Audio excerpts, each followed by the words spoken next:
Number one genre in today's age seems to be some sort of hybrid that has a roguelike aspect to it. But when gaming was beginning to get really popular back in the day, it seemed like the trend was to make some sort of RTS game. Games like Age of Empires, StarCraft, and Command & Conquer are the pioneers of the genre, and it is one that I'll admit I'm just terrible at.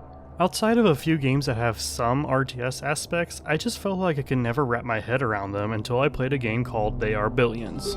While I never finished it, I did enjoy my time with it, and it did seem less daunting for me, so when I saw a game that took this sort of approach to RTS and made it more fantasy-oriented instead of steampunk, I was eager to give it a shot.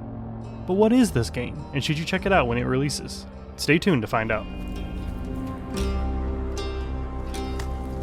We grew strong. We built new homes, tamed this land of mist, and we survived. Developed by Digital Sun, the same team behind the game Moonlighter, and published by Hooded Horse, who also published Manor Lord, comes Cataclysmo, a real-time strategy game about defending humanity against swarms of horrors. By utilizing a method of resource gathering, building defensive structures, and recruiting various units to survive a series of nighttime raids, you look to bring hope to those who still remain.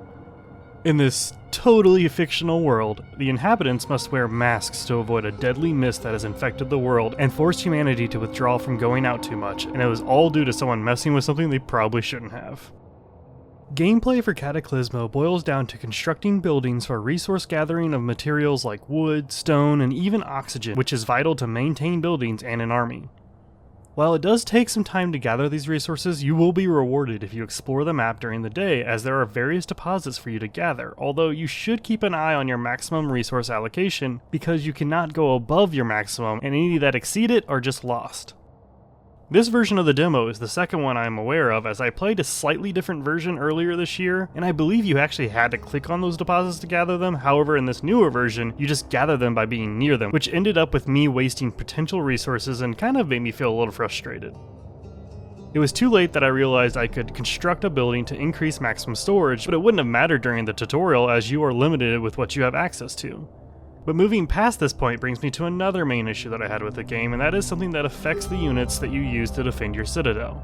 I don't think the variety was a big deal, as including Lady E.R.F, you get to see 4 different units, all with varying uses and strengths and weaknesses, but during this demo you had to work during the rain, and the weather aspect, while a good idea, was absolutely awful in execution.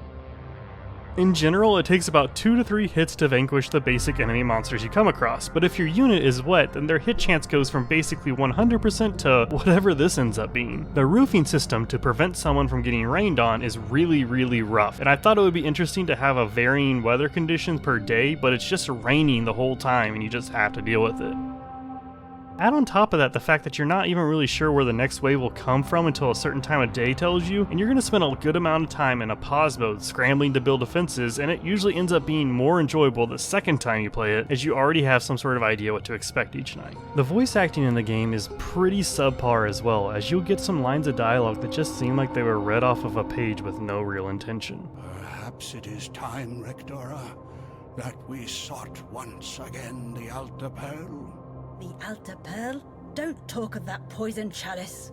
Overall, I'd say the experience with Cataclysmo is just very average. The aesthetic is nice, but the gameplay seems lacking, and while there's a decent feedback loop, you'll end up spending more time paused than actually playing the game. And while it is helpful to be able to pause the game to get the most out of your defenses, it just makes me question the fun factor for a game where you spend the majority of the time not advancing the time, and it ends up removing that aspect of desperation that the narrative of the game looks to portray. There still may be the right audience for this type of game when it releases on July 16th, but while it isn't objectively a bad game, I cannot find myself recommending it.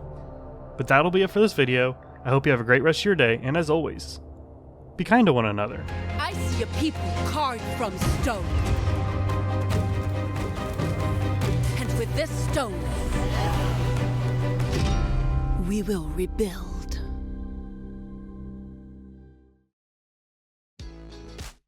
Thanks goes out to my patrons Relativity, Naughty Dog is King, Chaos, and Kumquat, alongside all of those sub to the channel.